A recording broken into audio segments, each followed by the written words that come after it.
In 2015, Autoimmune Wellness received an email that marked a quiet but pivotal shift in the Autoimmune Protocol movement. It was from Dr. Gauree Konijeti, a gastroenterologist, who shared that one of her ulcerative colitis patients had asked to try the Autoimmune Protocol for 30 days because they were still struggling with persistent flare despite treatment. Dr. Konijeti had given this patient the go-ahead to try AIP, and their follow-up colonoscopy showed such a dramatic improvement that she then asked them where she could learn more about the protocol. That led her to the Autoimmune Wellness website, and soon after, she reached out to Angie and me directly to better understand best practices in using AIP.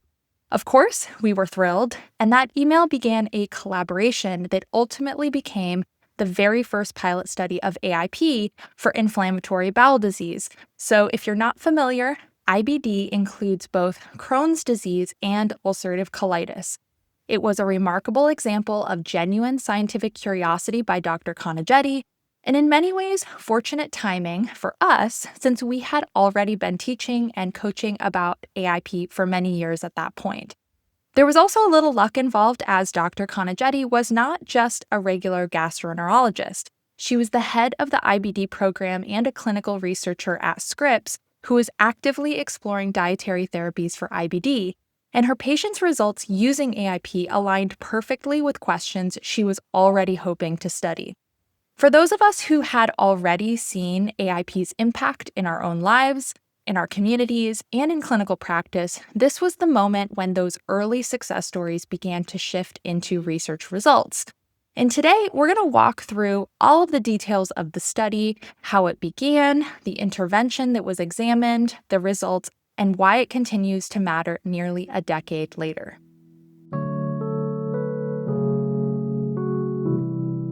Welcome back to the Autoimmune Wellness Podcast. I'm your host, Miki Trescott, and today we're kicking off a brand new series, AIP Medical Research Reviews, where I walk you through the published clinical studies on the Autoimmune Protocol, what each one examined, what they found, and what it means for real people living with autoimmune disease. As always, this podcast is for educational and informational purposes only and is not intended as medical advice. Be sure to work with your healthcare provider before making any changes to your treatment plan. In this first research episode, we're diving into two of the four groundbreaking studies from Scripps by Dr. Gauree Konijeti and her team, which represent the very first medical research ever conducted on the Autoimmune Protocol. The two papers we'll be discussing are Efficacy of the Autoimmune Protocol Diet for Inflammatory Bowel Disease, published in 2017, and An Autoimmune Protocol Diet Improves Patient-Reported Quality of Life in Inflammatory Bowel Disease, published in 2019. If you'd like to follow along, I've included direct links to both of these open access papers in the show notes. We're going to walk through the study design, who participated, what the AIP intervention looked like in the clinical setting, and of course, all of the results, including some truly remarkable improvements in people who had been living with inflammatory bowel disease for a very long time.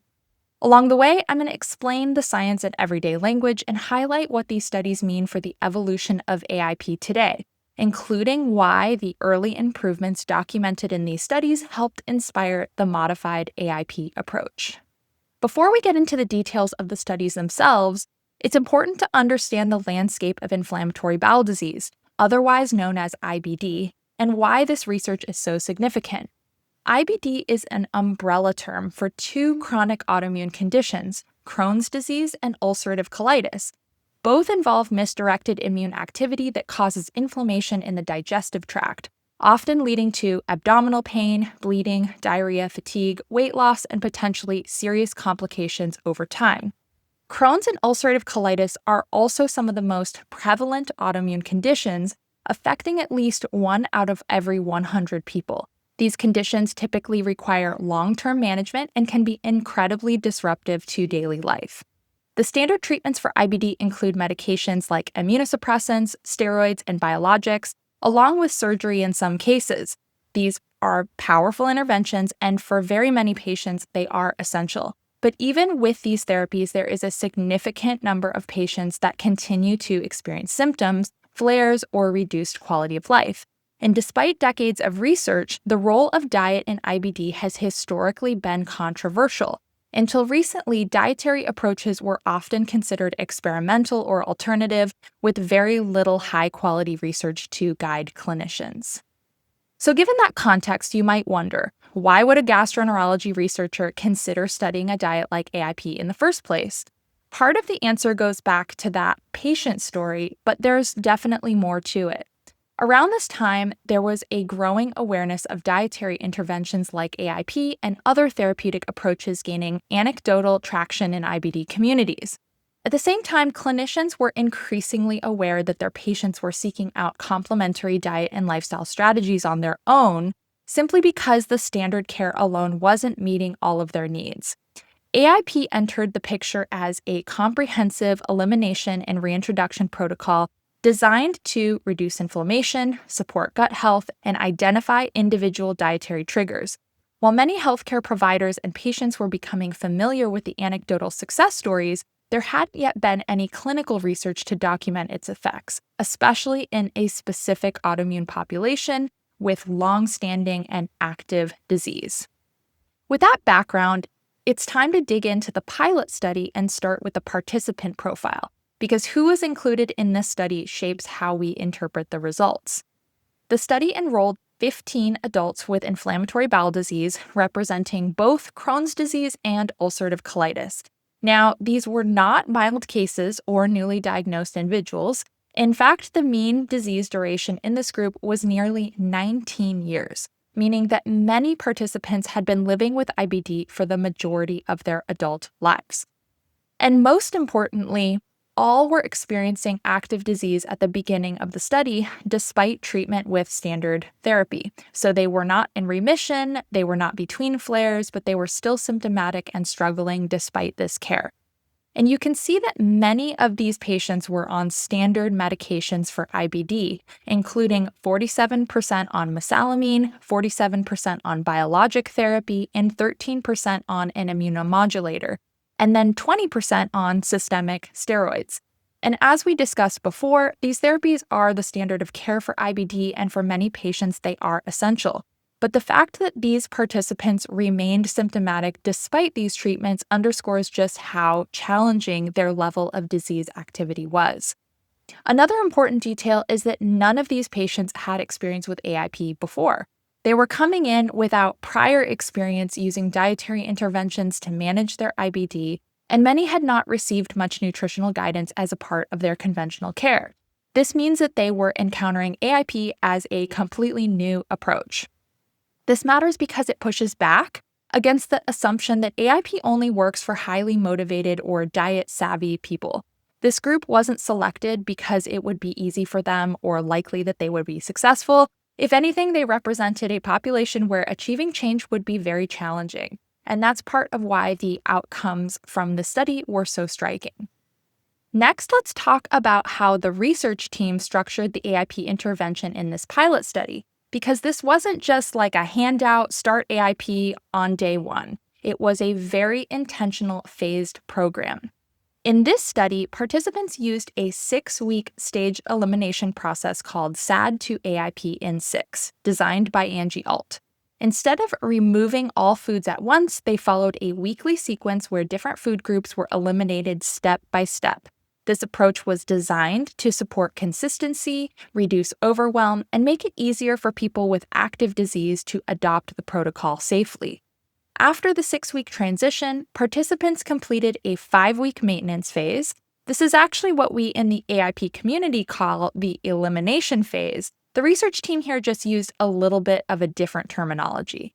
This means that the total intervention period was 11 weeks, 6 weeks doing that phase transition to full elimination, and 5 weeks of maintaining that elimination phase before any assessments were done.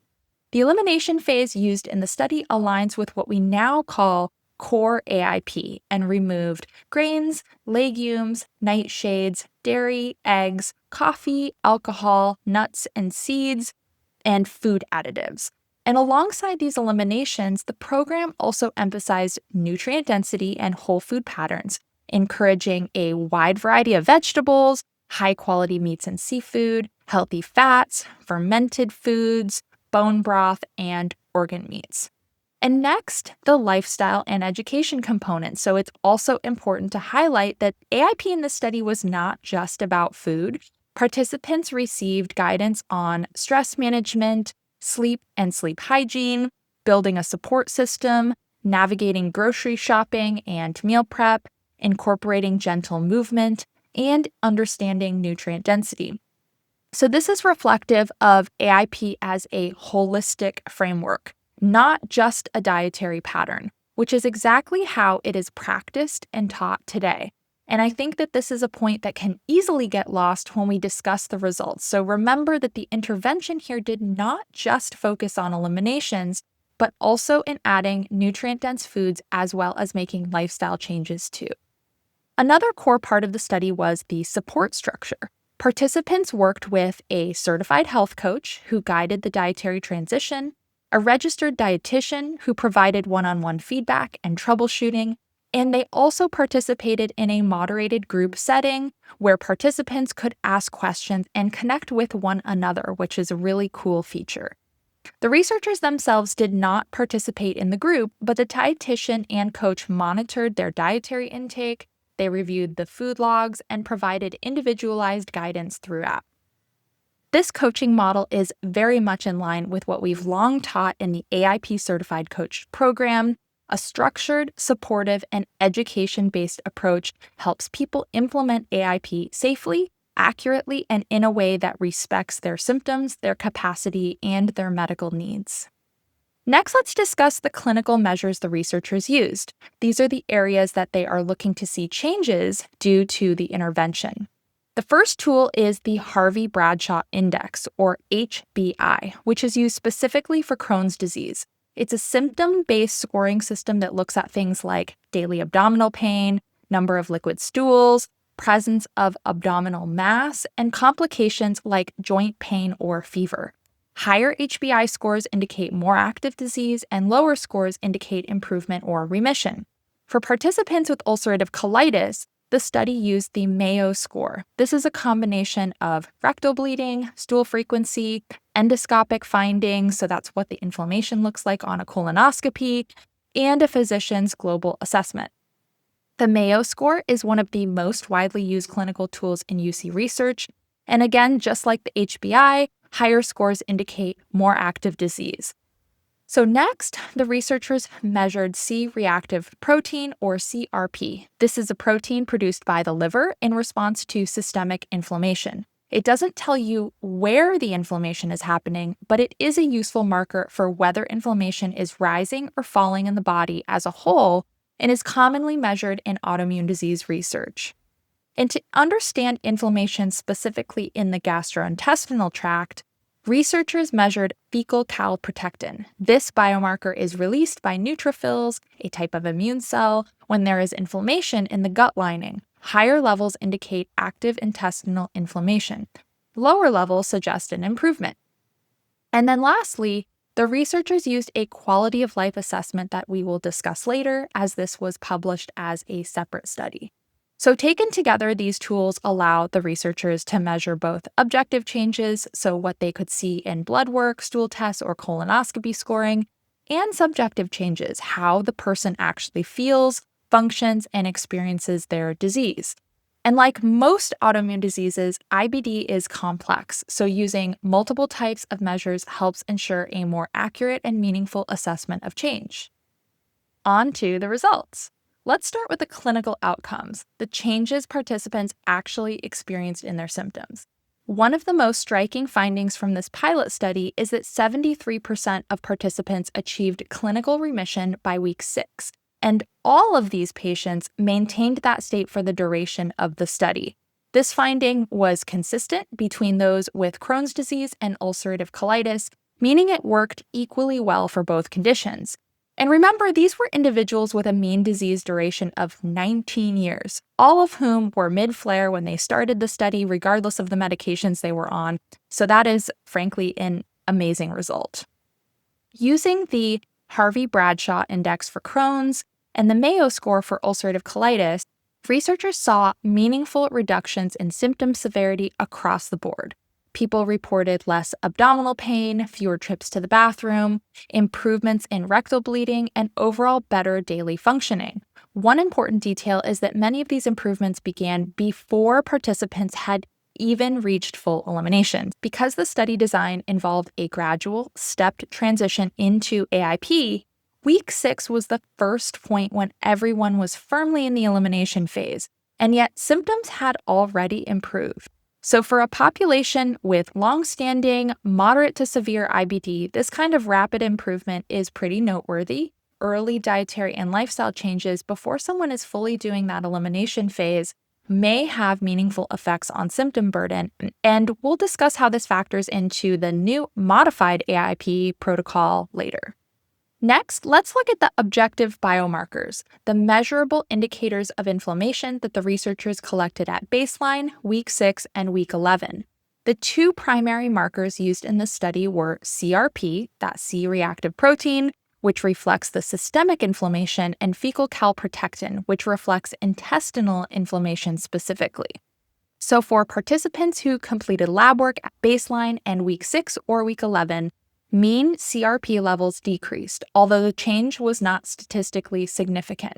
That means that the general direction was downward, suggesting some improvement, but the sample size was too small to confidently determine whether the change was meaningful across the whole group.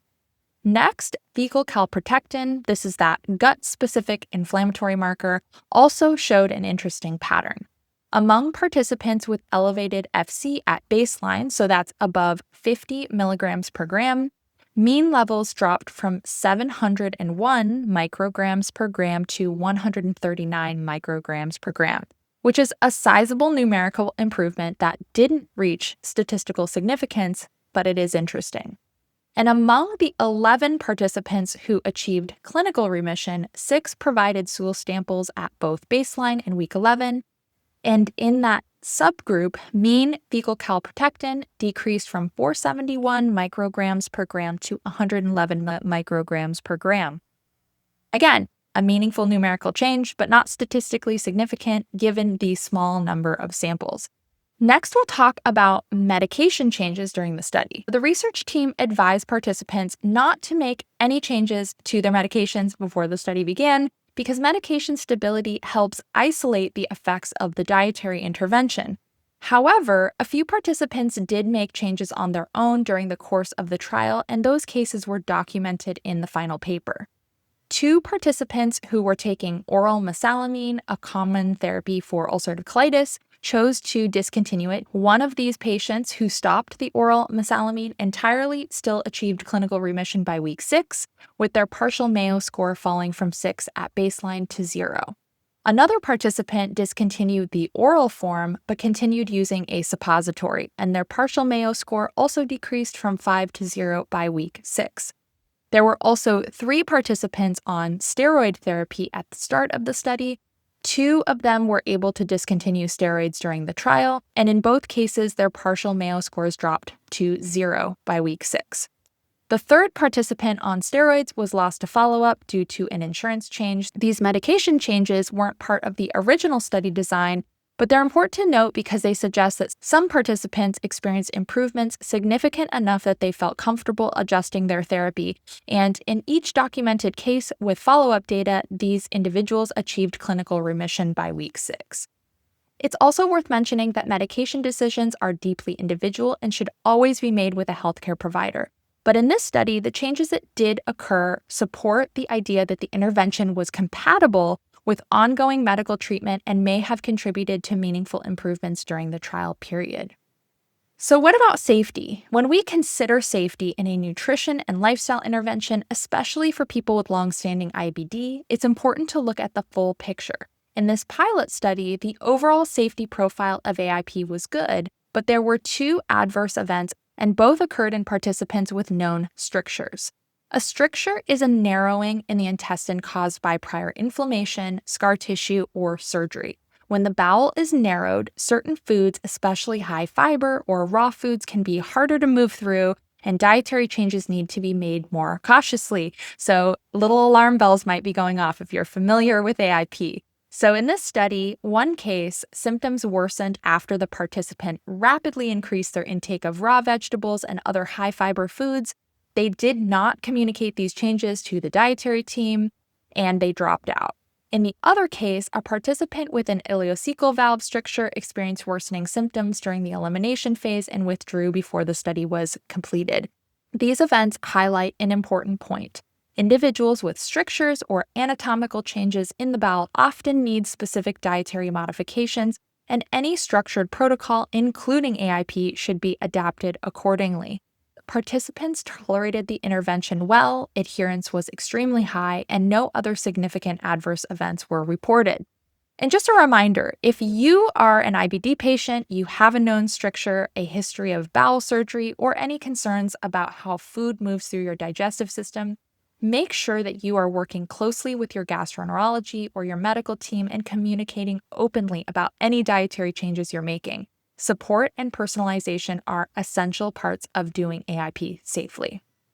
After the initial pilot study was completed, the research team conducted a second analysis to look specifically at quality of life changes, something that is often undermeasured in traditional IBD research.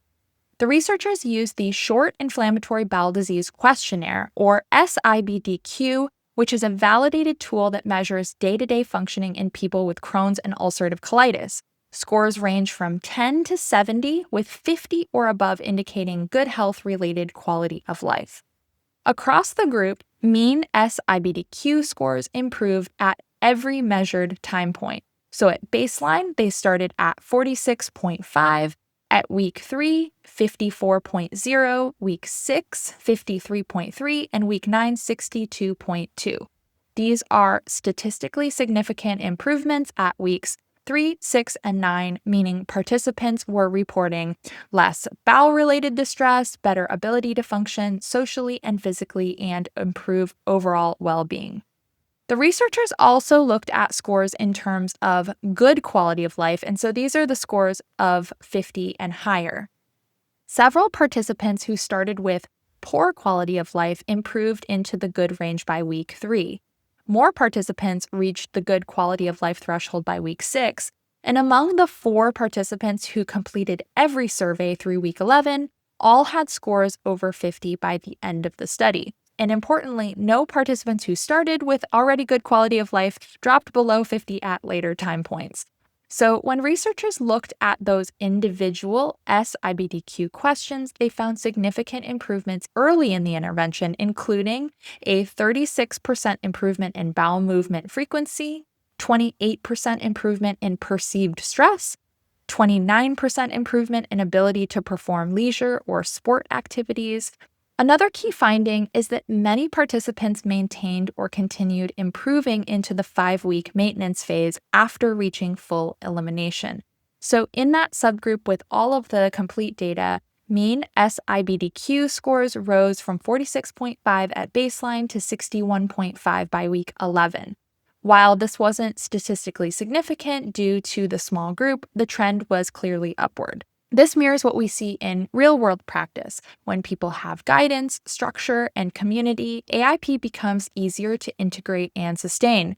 And that's when the quality of life benefits tend to compound. And it reinforces something that we say often. AIP is not a diet. It is a comprehensive approach. Improvements in stress, sleep, social support, and daily functioning play a meaningful role in how autoimmune disease is experienced. And this study helps quantify that impact. So let's move on to a discussion of all of these findings. Even though this pilot study was small, it marked a true turning point in how the Autoimmune Protocol was understood, both inside the AIP community and within clinical gastroenterology. For the very first time, researchers documented what many patients had long experienced, that structured dietary change can lead to rapid, meaningful improvements in inflammatory bowel disease. Here we saw 73% of participants reaching clinical remission by week 6, which is incredibly impressive. And the authors even noted that this rate, quote, rivals that of most drug therapies for IBD. What made these findings powerful wasn't just the speed of the improvement, it was the fact that the participants had long-standing disease, objective inflammation at baseline, and nearly half of them were already on biologic therapy. The study also documented parallel changes that matter clinically: decreases in fecal calprotectin for many of them, reductions in rectal bleeding among those with ulcerative colitis, and endoscopic improvements in 6 of the 7 people who completed follow-up procedures. These shifts reinforce something that symptom scores alone can't show: that diet can influence measurable inflammatory activity. These studies also underscored the importance of safety and personalization. While AIP was well tolerated overall, those 2 participants with strictures had issues. And this finding is critical. People with strictures need tailored guidance from their GI team, and AIP might need to be modified to avoid high fiber or raw foods or even large volume meals during the earliest phases. And so, of course, the authors acknowledge some limitations. The sample size was small, there wasn't a control group, blinding is not possible with this type of a diet and lifestyle intervention, and we can't really tell what lifestyle elements are separated from the dietary ones. Not everybody completed their follow-up endoscopies, which limited statistical conclusions about that mucosal healing. And still, even with these constraints, the consistency of symptom improvements, some of these biomarker trends, and endoscopic changes point in the same direction towards meaningful benefit. And this matters because these early publications moved AIP out of the realm of just stories and anecdote and into an evidence-based ones. They demonstrate in a clinical research setting that diet and lifestyle interventions deserve a seat at the table in autoimmune care. They also help establish a preliminary safety profile for AIP when implemented with structure, education, and clinical oversight, opening the door for more practitioners to feel confident about recommending it. And much of today's AIP research, including larger thyroid and mechanistic studies, grew directly out of this first wave of work. So most importantly, these studies reframed what is possible. They show that even after years of illness, change can happen quickly, and that diet can produce improvements comparable to conventional medical therapy, especially when used in partnership. For many people, that insight has been life-changing.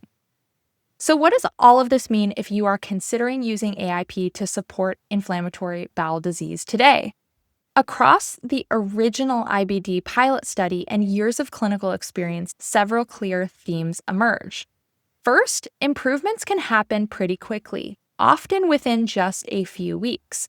In this pilot study, 73% of participants reached clinical remission by week 6, and many saw improvements even earlier during the phased elimination itself. For a condition as complex as IBD, that speed is remarkable and tells us that dietary and lifestyle interventions can influence inflammation far more quickly than many people expect. 2, personalization is essential, especially for people with strictures or surgical changes. So again, most people tolerated AIP well, but we really need to know if you have a stricture, a resection, other anatomical changes. You got to work closely with your medical and GI team. You may still benefit from AIP, but you'll likely need modifications such as softer textures, reduced raw foods, smaller, more frequent meals, or a slower pace of making changes. 3, modified AIP can be a smart and sustainable starting point. Because many of these IBD patients in the study improved even before reaching full elimination, this is between weeks 3 and 6. And because, let's be real, overwhelm is a very real feeling in this community. Modified AIP can offer a gentler entry point. It preserves the nutrient density and the lifestyle focus that drives so much of the benefit while reducing the number of eliminations you take on at once. So if you are just about to start, I would highly encourage you to go for modified AIP. 4, nutrient density and lifestyle changes are not optional. They are core to the process. So this intervention was not just an elimination. Participants also received guidance on nutrient-rich meals, sleep hygiene, stress management practices, social support, physical activity. These lifestyle pillars directly affect immune function, gut inflammation, and resilience, and so AIP works best when all of these pieces are in place, not just the food eliminations, so don't forget about that. Number 5, look for improvements in quality of life, not just your specific symptoms. So participants here just didn't report fewer flare symptoms. Many described having more energy, having more capacity, having more stability in daily life, better emotional well-being. These changes matter just as much as what shows up on a symptom tracker. So quality of life is one of the earliest and most powerful indicators of progress. Don't ignore it. Number 6, the odds of improvement are genuinely in your favor, especially if you have IBD. In this pilot study, 3 out of 4 participants had significant success with AIP. That doesn't guarantee the same outcome for everyone, but it does tell us that this approach is worth exploring. 7, support makes the process safer, clearer, and more effective. Nobody does AIP alone, nor should they. Participants in the study had structured coaching, dietary guidance, and regular clinical follow-up, and that support contributed to their success. If you thrive with guidance, working with an AIP-certified coach or a supportive GI dietitian can make a meaningful difference. Taken together, these studies are still referenced today because they demonstrated something powerful. With the right structure and personalization, change is possible, even after years or decades of living with IBD. And in many cases, that change can begin sooner than you think. So today, we covered who was studied, adults with longstanding Crohn's and ulcerative colitis, many inactive flare and on major medications, what changed, symptom improvement, clinical remission, favorable biomarker trends, and significant quality of life gains, and why it's important. AIP proved to be feasible, safe, and potentially effective, and these studies help launch the entire field of AIP research. If you found this episode helpful, I would love for you to subscribe so you don't miss the rest of the upcoming research series. If you're listening on Apple or Spotify, please leave a rating or review. Or if you're watching on YouTube, leave me a comment. It's one of the best ways to support the show and help other people find it. If you're looking for an AIP-friendly provider in your life, you can also visit the AIP Certified Coach directory to find professionals trained in guiding clients through these protocols safely and effectively. And finally, if you want to continue learning, download my AIP Foundation series at the autoimmuneprotocol.com/foundations. It's a free 5-day email course with over 60 pages of resources and guides. Once you download it, you'll automatically receive an email every time a new AIP study is published so that you can stay up to date with the science as it evolves. And if today's episode got you excited about the science, you are going to love my forthcoming book. It's called The New Autoimmune Protocol, releasing this May. It brings together all of the updated medical research plus completely refreshed recipes and step-by-step meal plans so that you can put science into practice. And yes, it includes everything for both core AIP and modified AIP.